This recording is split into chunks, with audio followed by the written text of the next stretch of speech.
শিরোপা ধরে রাখার মিশনে মার্কিন যুক্তরাষ্ট্রের কানসাস সিটিতে আন্তর্জাতিক বিমানবন্দরের রানওয়ে ছিল আকাশী সাদা স্বপ্ন। রবিবার ৩১ মে এক রাজকীয় আবহে যুক্তরাষ্ট্রে অবতরণ করল বর্তমান চ্যাম্পিয়ন আর্জেন্টিনার জাতীয় ফুটবল দল।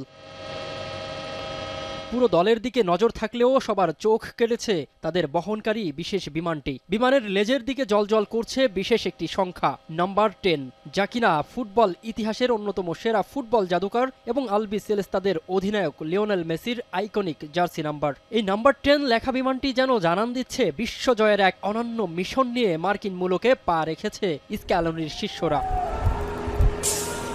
বিমান থেকে একে একে নেমে আসেন চ্যাম্পিয়ন দলের সদস্যরা। ৪ বছর আগে কাতারে আর্জেন্টিনাকে তৃতীয় বিশ্বকাপ এনে দেওয়া মহাতারকা লিওনেল মেসির দলকে বেশ ফুরফুরে মেজাজেই দেখা যায়। গত ১১ মে কোচ লিওনেল স্ক্যালোনির ঘোষণা করা ৫৫ সদস্যের প্রাথমিক দল থেকে বাছাইকৃত সেরা ২৬ জনকে নিয়েই কানসাসে পা রেখেছে তারা।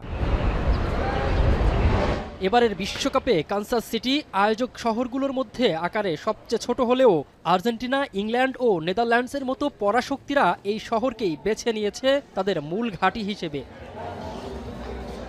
বিমানবন্দর থেকে কঠোর নিরাপত্তার মধ্য দিয়ে বিশেষ বাসে করে খেলোয়াড়দের নিয়ে যাওয়া হয় তাদের নির্ধারিত ঠিকানায়। এবারের আসরে নিজেদের সেরাটা দিতে এবং শিরোপা ধরে রাখার মিশন সফল করতে আর্জেন্টিনা দল ক্যাম্প করবে স্পোর্টিং কানসাস সিটির home ground compass mineral performance সেন্টারে। এখানেই চলবে তাদের চুলচেরা প্রস্তুতি ও কঠোর অনুশীলন।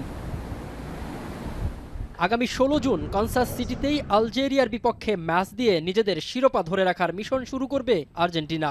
তাদের সমর্থকদের অপেক্ষা এখন মাঠের লড়াই জিতে টানা দ্বিতীয়বার শিরোপার স্বাদ পাওয়া। মিনারুল ইসলাম, এখন।